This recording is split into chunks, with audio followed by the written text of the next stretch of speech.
Baik Bapak, kita sekali lagi menundukkan kepala, kita berdoa. Kiranya Tuhan menaruh belas kasih dalam kehidupan kami, secara khusus dalam waktu ini kami mau mendengar Tuhan menyapa kami di hari Minggu ini.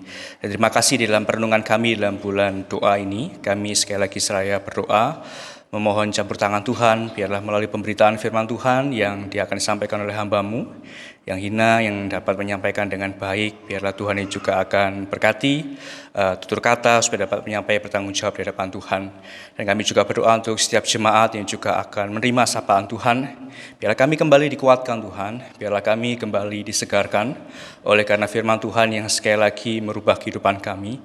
Bagaimana kami berdoa, bagaimana kami meminta kemurahan Tuhan dan juga permohonan yang selalu kami utarakan dalam perjalanan kehidupan kami, yang kami tahu tidak mudah di dalam menghadapi kami di dunia yang makin kesini jauh daripada apa yang Tuhan kehendaki. Tapi kami sekali lagi berterima kasih oleh Roh Kudus yang terus bercampur tangan dalam kehidupan kami. Kiranya Tuhan menolong waktu yang ada pada siang hari ini. Di dalam nama Putra-Mu Tuhan kami berdoa. Amin. Ya, selamat siang Ibu Bapak yang kasih Tuhan. Ya, senang ya bisa berjumpa kembali. Saya menyapa juga untuk setiap kita dan juga untuk menyampaikan pesan kepada seluruh jemaat, khususnya untuk daripada BP Sinode, Badan Pengurus Sinode, karena lekas daripada pertemuan yang tanggal 16 sampai 18 Juli ya di Surabaya. Jadi ada beberapa mandat sidang gitu ya, nanti akan di follow up juga beberapa hari ke depan di dalam grup WA, dan kita terus berdoa biar sekali lagi di dalam setiap hal-hal yang sudah diambil. Memang tidak banyak setiap keputusan, tapi hanya mandat sidang ya, atau mandat atau pesan sidang ya. Jadi kalau pesan sidang atau mandat sidang itu lebih kepada pengulangan kembali ya. Jadi keputusan yang sudah diambil beberapa tahun-tahun yang lalu, baik di 2022 atau beberapa tahun sebelumnya, itu ditegaskan kembali ya. Jadi memang ada banyak hal, ada beberapa prinsip-prinsip yang penting yang juga akan dikembalikan ya, khususnya di dalam sidang Sinode ke-31. Terima kasih untuk perwakilan dari GKT Trinity juga, dari kami dan juga untuk Saudara Krisko yang juga menjadi sebuah utusan daripada jemaat GKT Trinity. Ya, jadi sidang Sinode ke-31 pada tahun ini. Bapak Ibu dikasih Tuhan, mari kita buka Alkitab kita di dalam kitab Yoel, narasi perjanjian lama yang menolong kita ketika kita berdoa.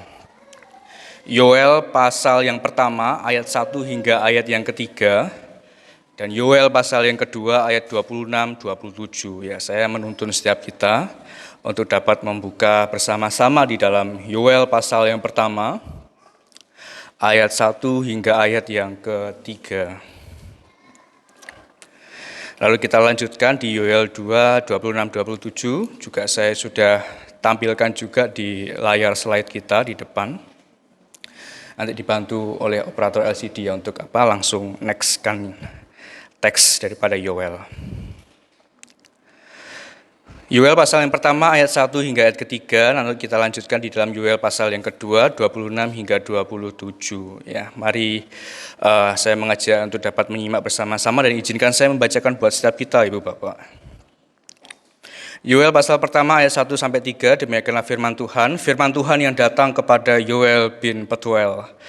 Tulah belalang sebagai hukuman Tuhan, dengarlah ini hai para tua-tua, pasanglah telinga. Hai seluruh penduduk negeri, pernahkah terjadi seperti ini dalam zamanmu atau dalam zaman nenek moyangmu? Ceritakanlah tentang itu kepada anak-anakmu, dan biarlah anak-anakmu menceritakannya kepada anak-anak mereka, dan anak-anak mereka kepada angkatan yang kemudian. Ya, kita next di Yoel pasal yang kedua, ayat 26 hingga 27. Yoel pasal kedua ayat 26 sampai 27, maka kamu akan makan banyak-banyak dan menjadi kenyang, dan kamu akan memuji-muji nama Tuhan Allahmu yang telah memperlukan kamu dengan ajaib, dan umatku tidak akan menjadi malu lagi untuk selama-lamanya. 27, kamu akan mengetahui bahwa aku ini ada di antara orang Israel, dan bahwa aku ini Tuhan adalah Allahmu dan tidak ada yang lain, dan umatku tidak akan menjadi malu lagi untuk selama-lamanya. Ya, sampai sejauh ini bacaan kita, Ibu Bapak yang terkasih, berbagai setiap kita yang bukan hanya membaca, tetapi ya sekali lagi dapat menerapkan di dalam kehidupan kita hari lepas hari. Bapak Ibu, kita pada siang hari ini akan belajar tentang sebuah konsep mengenai doa. Ya, karena bulan kita belajar tentang doa, tetapi kita belajar dari teks yang menolong kita di dalam kitab Yoel, dalam narasi perjanjian lama. Doa adalah antara realita dan juga janji. Nah, saya mau mengajak kita untuk masuk ya di dalam bagian ini tentang konsep mengenai bahwa hidup kita sebagai umat Tuhan ya, hidup kita sebagai orang Kristen, kita yang percaya bahwa kita adalah orang Kristen, itu kita menghidupi hidup di masa antara. Ya, memang kita akan jelas bahwa kita akan belajar tentang teologis eskatologi atau belajar tentang apa yang akan terjadi ke depan, bahwa kita juga melihat bahwa dalam perjanjian lama, dalam kitab Yoel pun juga akan membawa kepada narasi ke depannya. Tetapi kalau kita bahasakan di dalam kita sekarang, Ibu Bapak, bahwa kehidupan sebagaimana orang Kristen itu hidup di masa antara, bahwa kehidupan menghadapi antara realita dan juga janji Tuhan. Ya, ini sebuah bisa dikatakan sebuah problematik karena banyak sekali realita yang terjadi, tetapi di satu sisi kita melihat ada sebuah janji ke depan yang Tuhan berikan kepada umat ya saat itu ya. Jadi banyak diwarnai bahwa tokoh-tokoh para orang-orang yang Tuhan percayakan yang menghiasi dalam perjanjian lama ya. Baik mereka di dalam nabi-nabi yang besar, memang Yoel itu tidak sebesar apa yang dikatakan dengan Nabi Yeremia, Yesaya, Yeskiel, tetapi Yoel pun juga Tuhan percayakan ya untuk menerima bahwa kehidupanmu itu di antara realita dan janji yang sudah aku nyatakan bagi umatku. Bapak Ibu, dalam kitab Yoel banyak para teolog, banyak para penafsir Alkitab. Ya, tentu kita nggak bisa membedakan bahwa penafsiran Alkitab perjanjian baru itu lebih mudah, belum tentu gitu ya. Atau perjanjian lama itu sulit, nggak tentu juga ya. Tapi kalau kita lihat banyak para teolog atau para penafsir dalam perjanjian lama itu menggunakan istilah yaitu pemaknaan ganda. Ya. Pemaknaan ganda itu artinya adalah setiap firman yang dicatat di dalam perjanjian lama itu bisa bermakna dua. Yang pertama itu bermakna tentang realita yang terjadi saat ini, gitu ya. Jadi apa fenomena yang terjadi saat itu juga sebuah realita, sebuah fakta. Tapi pemaknaan ganda yang kedua itu tentang suatu janji yang mungkin belum terlalu jelas, tapi itu Tuhan firmankan. Tapi Tuhan itu nyatakan kepada umat, gitu ya. Jadi banyak para teolog atau para penafsir itu memakai penafsiran hal demikian, gitu ya. Ya saya cukup setuju karena ini adalah unsur daripada nubuatan, gitu ya. Ya walaupun di dalam perjanjian lama itu nanti mengkerucutnya kepada Kristus Yesus Tuhan, gitu ya. Tetapi ada beberapa peristiwa yang juga akan terjadi ke depan, gitu ya, di dalam teks-teks yang dicatat di dalam perjanjian lama. Bapak Ibu, ada hal yang menarik yang bisa kita cermati di dalam deskripsi mengenai Yoel pasal 1 ini ya. Jadi di ayat pertama tadi yang saya bacakan buat Ibu Bapak itu firman Tuhan yang datang kepada Yoel bin Petuel ya. Kalau Ibu Bapak lihat dalam beberapa catatan dalam perjanjian lama itu ya kalau kita bisa katakan itu selalu terurut gitu ya. Dalam arti anaknya ini itu menganakkan ini, anaknya ini menganakkan ini gitu ya. Tapi di sini enggak terlalu jelas gitu ya. Siapa ini bin Petuel gitu ya. Dan banyak para penafsir juga mengatakan bahwa Yoel itu bukan orang-orang yang juga cakap untuk memahami kitab-kitab gitu ya. Memahami firman Tuhan, bahwa dikatakan juga Yoel itu adalah orang yang biasa, yang Tuhan panggil gitu ya, yang Tuhan panggil untuk menghadapi sebuah realita yang enggak mudah gitu ya. Sebuah realita yang benar-benar penuh dengan teriakan hati ya gitu ya. Kalau kita mau pakai bahasa pemazmur itu kan sampai berapa lama lagi ya Tuhan kehidupanku seperti ini gitu kalau pakai bahasa pemazmur. Tapi kalau kita bahasakan tentang Yoel bukan orang-orang yang cakap gitu ya, cakap di dalam dia menyalin teks atau mencakap dengan bisa berkhotbah seperti mana Yesaya yang Tuhan urapi gitu ya. Tapi Yoel pun nanti juga akan dikutip loh Ibu Bapak ya, ketika peristiwa Pentakosta gitu ya. Jadi ini hal yang perlu kita juga cermati bahwa Tuhan juga bisa pakai saja semua orang yang benar-benar ya Tuhan kasihi, Tuhan pilih ya. Dengan orang yang biasa saja Tuhan pakai dengan luar biasa, yaitu kitab Yoel. Bapak Ibu, pola seorang nabi di dalam perjanjian lama itu jelas ya, bahwa ketika nabi menerima pesan daripada Tuhan, itu selalu menghimbau ya, kamu sudah berdosa, kamu sudah melenceng, kamu harus waktunya berbalik kepada Tuhan ya. Nah, tapi Yoel ini tidak menjelaskan secara detail, berbeda gitu ya.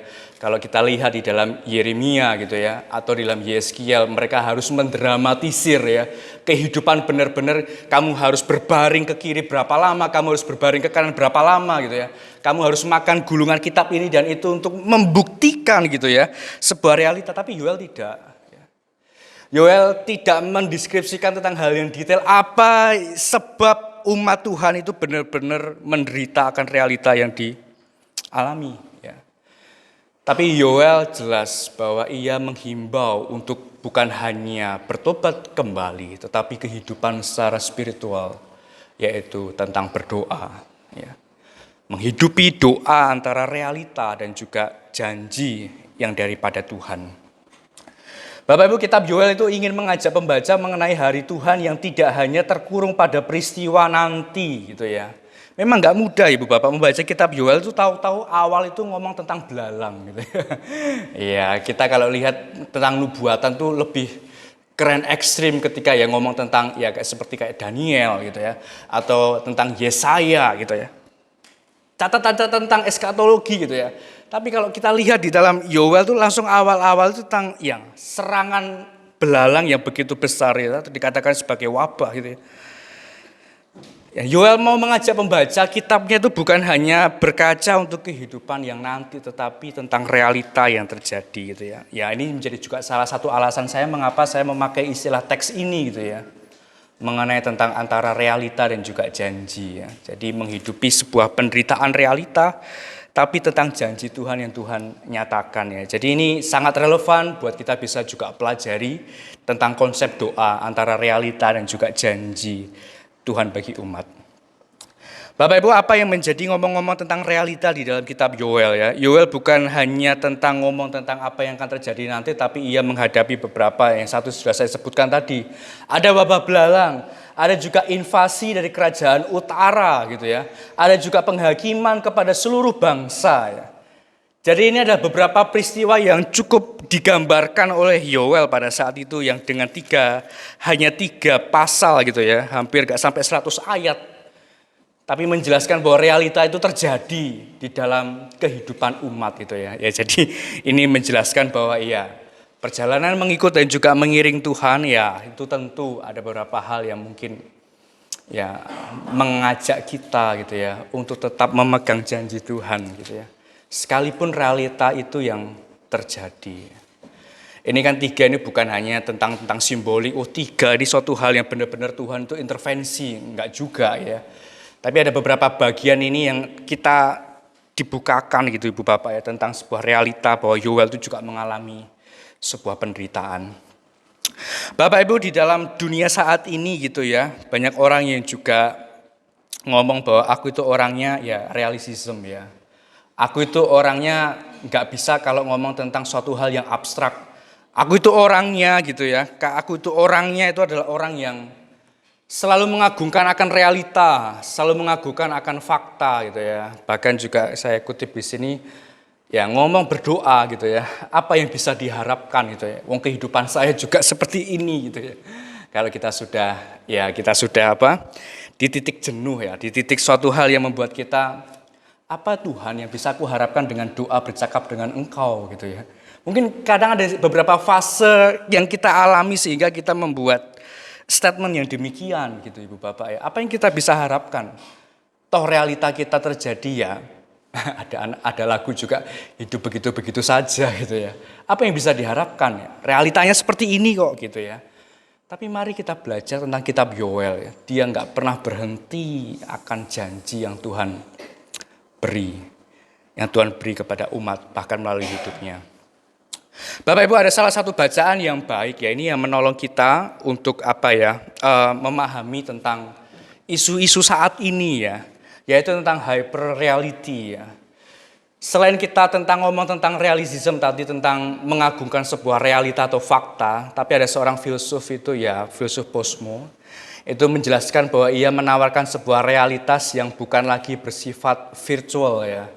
Bersifat virtual ya. Kan orang sekarang ya boleh gitu ya dalam bersosial media atau tentang ya di post ya teknologi saat ini gitu ya. Bahwa benar-benar membutuhkan sebuah ya pengakuan, sebuah bahwa aku ini hadir loh. Walaupun aku sekarang tidak ada di sana, tapi aku hadir. Virtual ya, yaitu virtual ya reality gitu ya. Ada beberapa ya konser-konser saat-saat ini gitu ya, yang benar-benar karyanya luar biasa gitu. Tapi di dalam perjalanannya ya harus berpulang. Tapi ketika konser itu ada figur yang dimunculkan ya dengan teknologi yang luar biasa, dia hadir di tengah ketika dia menyanyikan lagu yang dulu-dulunya yang begitu eksis gitu ya. Dan itu sangat membabi buta gitu, bahwa dalam arti menggunakan ini selalu dilebih-lebihkan ya. Dilebih-lebihkan dalam arti itu ya butuh tentang ya kita butuh tentang notice gitu ya. Butuh tentang oh ya aku benar itu, aku itu ada di sana gitu ya. Dan ini sebuah hal yang mungkin perlu kita juga cermati ya, isu-isu saat ini tentang realita. Bagaimana realita itu di dalam kekristenan itu seperti apa ya, Ibu Bapak ya. Bapak Ibu, kekristenan menjawab bahwa realita itu adalah tanda hidup kita di dalam realitas yang sesungguhnya adalah ketika kita percaya bahwa Tuhan itu adalah pencipta. Ya kalau Ibu Bapak baca suka tentang ya transhumanisme ya, ya bagaimana caranya orang itu tetap eksis gitu ya. Bagaimana orang itu tetap ada sampai ya masa kesudahannya gitu misalnya ya. Transhumanisme ya. Ya itu dipakai supaya ya pencipta itu kita bisa meng-create kok sesuatu gitu ya. Bukan Tuhan. Gitu ya. Kita kan sekarang juga ya di dalam era teknologi yang seperti itu gitu ya. Ya kita bisa menjadi ya teknologi itu ilah-ilah kita. Ya kalau kita tidak ya berhati-hati di dalam bagian itu Bapak ya. Jadi realita itu adalah mengakui bahwa Tuhan itu adalah pencipta dan tunduk kepada kedaulatan Allah. Ya ini kan doktrin reform ya. Sekali lagi bahwa kedaulatan Allah itu benar-benar ya absolut. Hanya Allah yang berdaulat ya di dalam kehidupan kita. Ya, saya sekali lagi tentu ini ngomong ini mudah ya. Tapi dalam perjalanan realita kehidupan kita itu aduh ngomong apa ini ya Valen gitu ya. Tapi dalam secara realita kita tetap mengagungkan bahwa kita orang reform, kita ngaku bahwa ya kedaulatan Tuhan itu absolut. Apapun yang terjadi ya di dalam kehidupan kita dan dia adalah sang realitas ultimate ya. Nanti kita akan lihat bahwa Allah kita tuh real dalam pribadi Kristus Yesus Tuhan. Tapi nanti kita akan bahas di beberapa pertemuan selanjutnya dalam pendalaman Alkitab. Bapak Ibu, doa dan realita itu konsep berdoa itu menjadi salah kaprah apabila berpikir bahwa doa itu adalah untuk dijawab ya. Jadi ada sebuah paradigma yang cukup keliru tapi sudah menjadi hal yang biasa kalau Tuhan aku berdoa supaya Tuhan itu menjawab doaku. Itu adalah pemahaman yang keliru. Ini cukup pelan-pelan ya untuk kita perhatikan ya. Karena ada hal yang salah dan cukup salah kaprah karena kita ya setidaknya kan sedikit memaksa Tuhan gitu ya Ibu Bapak ya. Bahwa Tuhan aku sudah berdoa berlutut 30, 40, 50 menit bahkan 1 jam Tuhan. Untuk aku mendengar jawaban Tuhan gitu ya. Atau bahkan kita menggunakan ya literasi kita, Tuhan aku itu sudah berdoa loh ya. Tapi kenapa Tuhan itu tidak menjawab gitu. Sekalipun jawabannya bukan tidak sesuai dengan kita ya. Itu kedaulatan Tuhan sekali lagi ya. Tapi sekali lagi Bapak ada hal yang keliru yang perlu kita juga perhatikan bersama bahwa doa itu bukan untuk dijawab Tuhan. Ya. Nanti kita akan jawabannya mengenai hal demikian. Bapak dalam perjanjian lama atau di dalam kitab Yoel khususnya, realita perjanjian lama itu menjelaskan bahwa mengenai tentang pekerjaan, itu bahwa mereka sangat bergantung ya. Sangat bergantung mengenai hasil pertanian dan juga peternakan. Jadi suatu hal yang realita yang gak mudah yang mereka alami kalau ada suatu hal yang menyerang ya. Kalau di sini digambarkan ada sebuah serangan ya, wabah belalang. Dan mereka benar-benar sangat ketakutan jika bencana atau wabah menyerang pertanian mereka.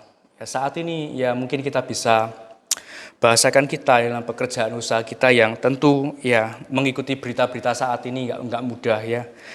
Ada banyak hal tantangan, bahkan ya pasang surut dinamika perekonomian juga gitu ya. Ya, tapi mari saya mengajak untuk setiap kita jemaat Tuhan, keluarga besar jemaat GKT Trinity ya, tentang antara realita dan juga janji yang Tuhan berikan.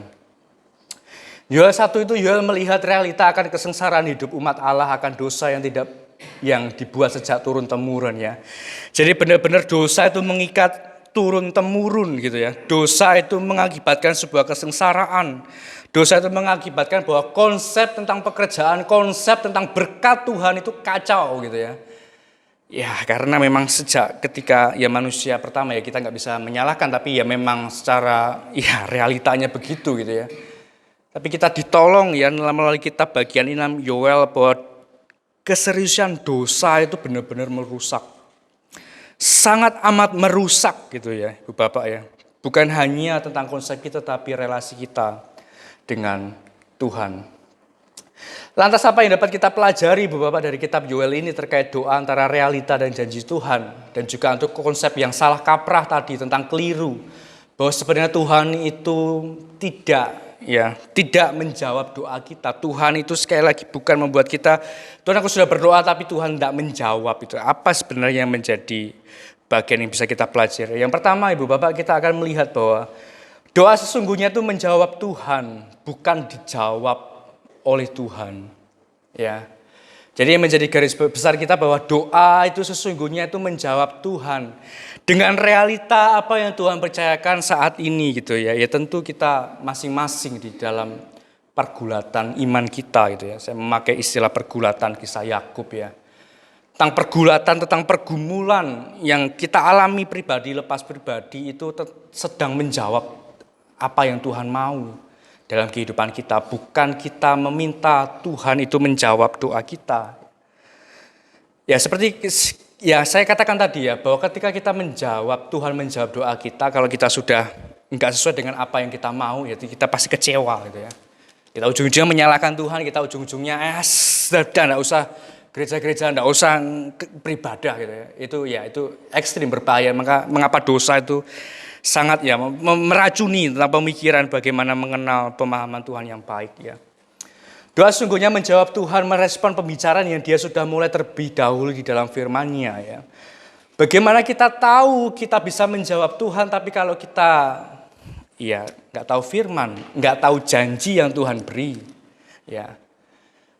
Tadi dalam kitab Yoel saya memang mau memisahkan Ibu Bapak ya, pasal 1 pasal kedua, tapi saya nggak mau bahas endingnya di pasal ketiga. Kenapa ya? Karena ada beberapa part yang memang perlu kita lewati. Karena itu harus membutuhkan beberapa tafsiran, tetapi saya mau mengajak setiap kita ada garis besar. Ada sebuah realita yang dihadapi Yoel, tetapi di dalam janjinya Tuhan katakan di ayat 26, maka kamu akan makan banyak-banyak dan menjadi kenyang. Jadi janjinya itu Bapak. Tapi realitanya yang terjadi tadi, ya diserang pertanian, peternakan, apapun itu realita yang dialami ya.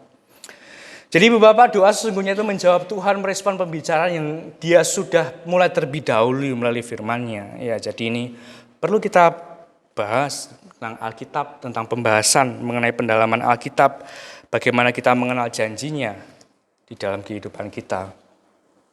Ya, ada salah satu pastor yang cukup terkenal juga ya Peterson. Ada beberapa buku-buku yang baik yang menggabungkan tentang ya filsafat dengan beberapa kebenaran firman Tuhan. Tetapi tetap prioritas adalah firman Tuhan, tapi diterangi dengan filsafat di dalam ya dekonstruksinya di dalam beberapa bagian ke bawahnya ya.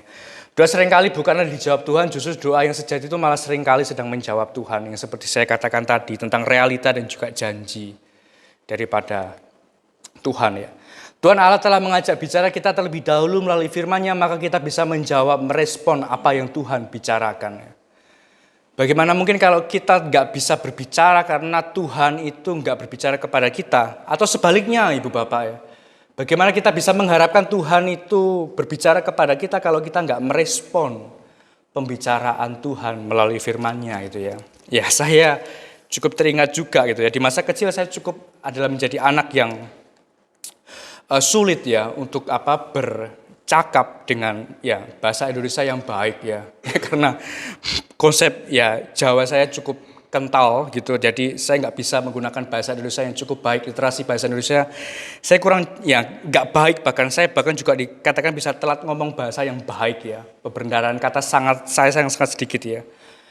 Tapi ya itu ya, dilatih gitu, dengan keluarga besar dilatih untuk terus bercakap, berbahasa, bercakap, ngomong, berkata-kata gitu ya, dipancing. Ini ngomongnya apa, ini benda apa. Ya kamu mengucapkan apa, terima kasih gitu ya. Jadi itu dilatih itu Bapak. Ya demikian juga Ibu Bapak ya, dalam kehidupan kita, konsep berdoa kita ya. Kalau Tuhan Allah itu telah mengajak bicara kita terlebih dahulu melalui firman-Nya, ya mari ya. Kita membahas apa yang Tuhan sudah bicarakan di dalam kehidupan perjalanan umat di dalam Alkitab. Ya, jadi ya mari kita belajar, ada beberapa tools yang bisa kita ya pelajari di dalam kegiatan gereja kita ya. Ada pendalaman Alkitab, ada pembacaan ya kitab di dalam setiap harinya gitu ya. Ada diskusi-diskusi kecil mungkin di grup WhatsApp juga gitu ya. Jadi mari kita bisa belajar mengenai ya kebenaran firman karena Tuhan sudah mengajak kita berbicara terlebih dahulu. Bapak Ibu, doa dan juga realita itu, realitas hidup harus didefinisikan dari pemilik hidup. Ya tentu ini tadi ya. Realitas yang terjadi dalam kehidupan kita itu harus didefinisikan mengenai tentang Tuhan Allah yang hidup atau pemilik kehidupan kita ya. Kalau tidak ya konsepnya akan ngawur ya Ibu Bapak. Seperti yang tadi ya. Tentang ya reality yang virtual tadi ya. Bagaimana kita bisa menghadirkan sosok ya. Walaupun itu enggak realita tapi itu secara virtual ya, secara virtual itu digambarkan, dihadirkan gitu ya. Jadi mari kita definisikan mengenai realita itu tentang daripada pemilik hidup kita. Karena Allah kita adalah Allah yang menyatakan dirinya jelas ya. Bahwa Yesus Kristuslah itu yang menjadi ya juru kita, juru selamat kita, juru syafaat kita ya. Dengan demikian kita dapat terus belajar menghidupi hidup yang tertuju kepada rencana dan juga kehendak Allah. Bapak Ibu, John Calvin juga menjelaskan bahwa ada salah satu potongan doa yang dicatat di dalam karya yang luar biasa ya, institusionya ya. Bahwa Tuhan yang Maha Kuasa, Engkau telah menunjukkan topangan tangan yang menakjubkan. Karuniakan kami kerelaan untuk meletakkan hidup dalam topangan tangan pengasihan-Mu gitu ya. Jadi sebuah kerelaan untuk meletakkan ya. Ya kadang ini ya, apa problematikanya kita ya, problemnya kita gitu ya. Tuhan ini hidupku gitu ya. Nah itu yang menjadi berbahaya itu ya. Tapi ya seorang yang Tuhan pakai luar biasa dan ini juga menjadi kiblat teologi kita ya. Ya Calvinis, gereja Calvinis, Reform teologi bakal belajar bahwa ya dia dalam permohonan doanya juga mengatakan bahwa kerelaan untuk meletakkan hidup dalam topangan tangan pengasihan-Mu ya. Bahkan juga dalam karyanya juga yang cukup terkenal itu Calvin mendedikasikan banyak waktu untuk berdoa dan memberikan banyak alasan mengapa berdoa ya.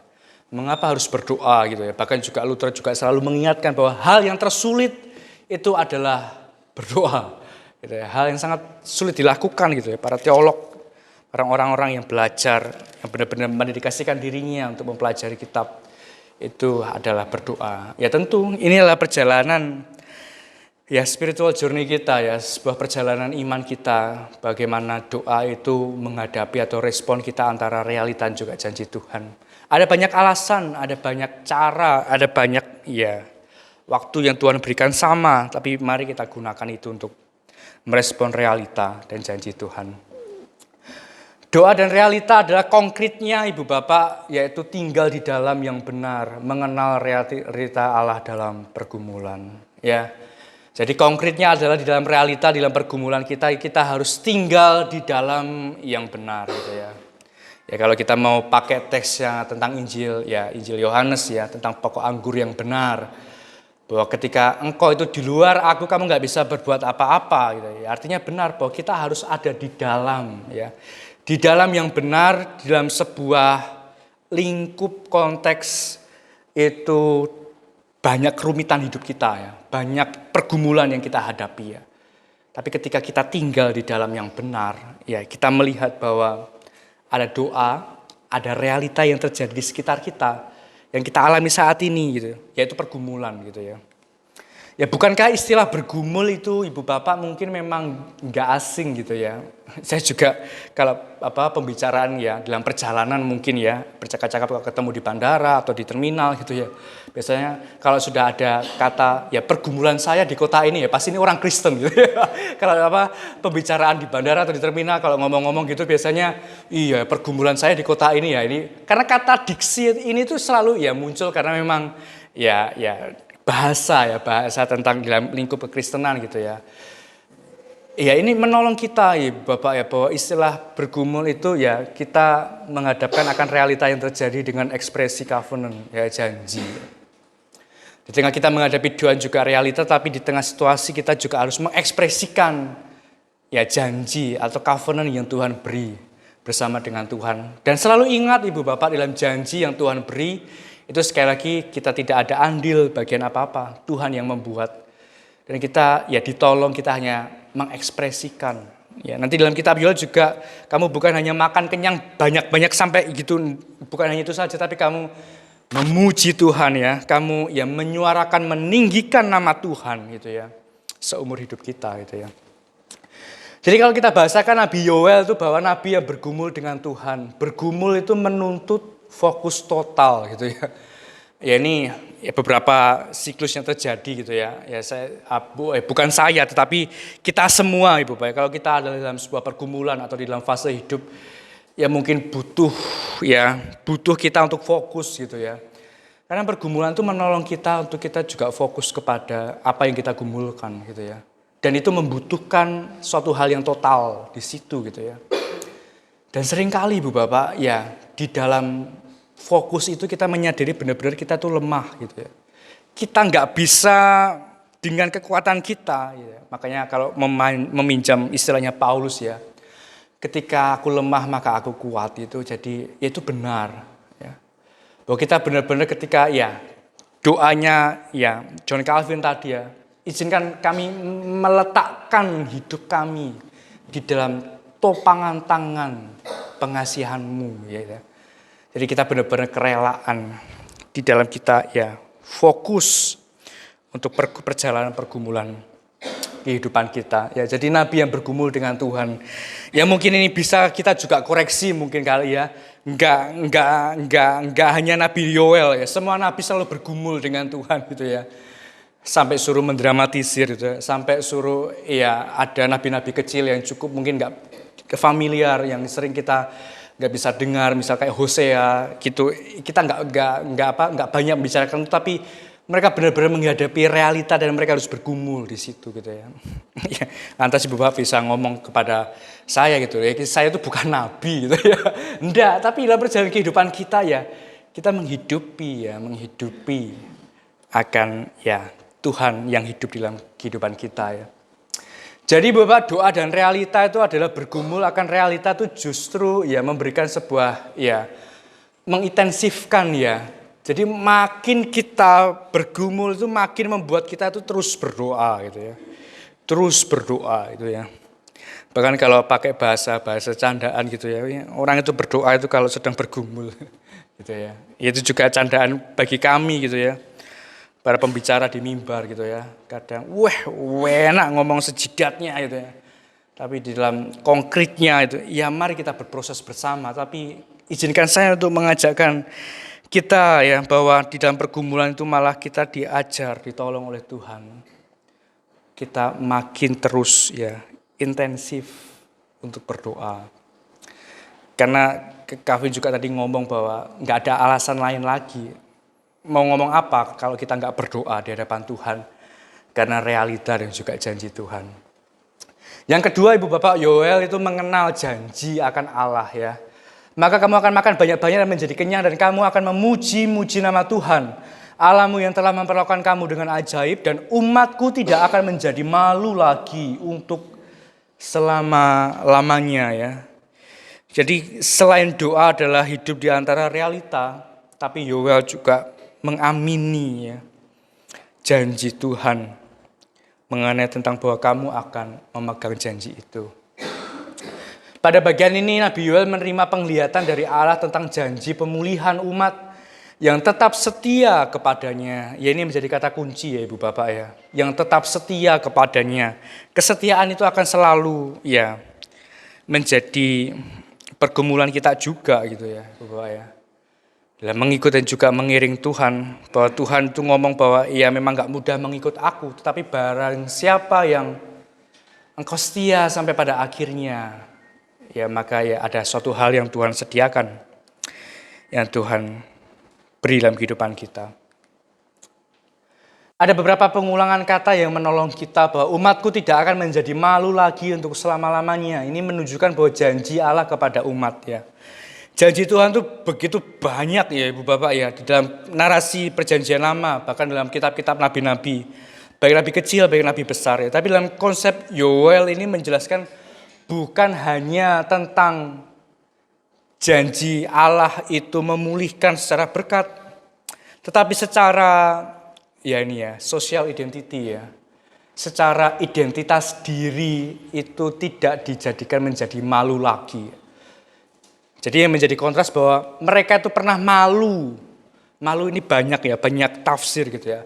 Malu karena mengikut Tuhan itu ngomong kalau Tuhan itu berikan janji, tapi pada kenyataannya realitanya bahwa ya ternak dan pertanianku mati semua atau banyak diserang wabah gitu ya.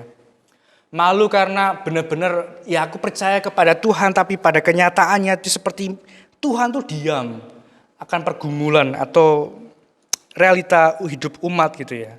Tapi Tuhan ngomong di sini Ibu Bapak ya. Janji pemulihan itu bahwa tidak menjadi malu lagi ya. Banyak ya Ibu Bapak ya sosial identity kita ya, bahkan juga anak-anak kita ya malu, mungkin malu ya secara background atau secara hal-hal yang lain gitu ya, atau mungkin diri kita gitu ya, malu dipersalahkan di depan umum, malu untuk ya nggak bisa ngomong ini dan itu gitu ya. Tapi Tuhan ngomong bahwa ya malu di sini aku akan memulihkan dan tidak akan membuat menjadi malu lagi gitu ya. Ini sebenarnya ada konsep janji keselamatan Ibu Bapak ya. Kristus Yesus itu nanti juga yang menjadi imam besar agung ya. Yang harusnya kita tuh malu karena dosa yang menelanjangi hidup kita gitu Bapak ya. Seperti narasi dalam kejatuhan, ya Tuhan aku malu menghadap Engkau. Mengapa Engkau sembunyi? Aku malu Tuhan, aku telanjang di hadapan-Mu. Gitu. Ya malu di sini kan menjelaskan bahwa ada sebuah koreksi tentang sosial identitas gitu Ibu Bapak ya. Ya saat ini juga terjadi gitu ya. Ya saya enggak menyalahkan tentang sosial media sekali lagi gitu ya. Tapi itu tadi ya. Ya virtual tentang reality gitu ya. Seolah-olah itu dilebih-lebihkan untuk menunjukkan suatu hal yang ini aku secara realitas gitu ya. Walaupun secara virtual gitu ya. Secara ya maya, dunia maya gitu ya. Menunjukkan bahwa janji Allah kepada umat. Bapak Ibu, Allah memiliki hikmat untuk memberikan janji. Jadi ini penting Ibu Bapak, janji Tuhan itu enggak sembarangan gitu ya. Janji Tuhan itu selalu tetap ya dengan porsinya gitu ya, dengan porsinya ya. Nanti kita jatuh kepada hyper grace nanti ya, nanti terlalu gitu ya. Tapi juga memelihara janji ya, Tuhan juga bukan hanya memberikan tapi memelihara, ini penting juga ya. Janji Tuhan dengan realita kita itu bukan hanya memberikan janji tapi Tuhan itu ya memelihara ya. Artinya ya kalau kamu sedang lusuh ya aku disiram dengan kerohanianku. Wah kamu sudah mulai menyimpang ke sana, dipotong supaya lebih fokus lagi gitu ya. Jadi ya itu ya kebaikan Tuhan itu luar biasa ya. Tuhan bukan hanya memberikan janji kepada kita tetapi Tuhan itu memelihara. Nah tapi sentuhan tangannya Tuhan itu sekali lagi ya. Itu di luar daripada keinginan kita gitu ya. Dan itu penting untuk kita pahami. Dan Tuhan sekali lagi tetap ya menepati janji. Wah ini juga menjadi problem kita gitu ya. Kita sudah janji gitu ya, tapi ya pada endingnya. Makanya tadi tuh, setiap ada hal yang juga sulit gitu ya. Tapi janji yang Tuhan berikan itu adalah menepati janji. Apa yang Allah janjikan adalah sesuatu yang berkait dengan rencana keselamatan. Ya, jadi sekali lagi Ibu Bapak, bukan berarti mimbar ini nggak ngomong tentang berkat ya. Sekali lagi, mimbar ini bukan ngomong tentang berkat. Berkat itu juga akan mengiring kita gitu ya. Tetapi janji yang Tuhan berikan yang nyatakan itu yang pertama adalah keselamatan. Nah kalau kita sudah keselamatan tinggal di dalam Yesus itu ya. Juru selamat kita yang agung itu ya. Itu berkat itu ya akan senantiasa. Ya karena sekali lagi ngomong berkat banyak banyak macam ya. Tapi juga ngomong tentang kedatangan kerajaannya. Bapak Ibu, ada dua hal yang mungkin juga bisa menjadi pembelajaran buat kita ya. Jadi jangan sampai kita jatuh kepada dua ekstrim ini. Ekstrim yang terus mengklaim janji Allah ya, bahwa engkau adalah kepala bukan ekor. Bahwa engkau akan diberkati, bahwa tingkap-tingkap langit itu akan terbuka untuk memelihara kehidupanmu. Iya, itu benar, itu yang diberikan kepada Alkitab, kepada kita gitu ya. Tapi kita nggak harus selalu mengklaim janji itu gitu ya. Karena kita akan jatuh kepada ekstrim itu gitu ya.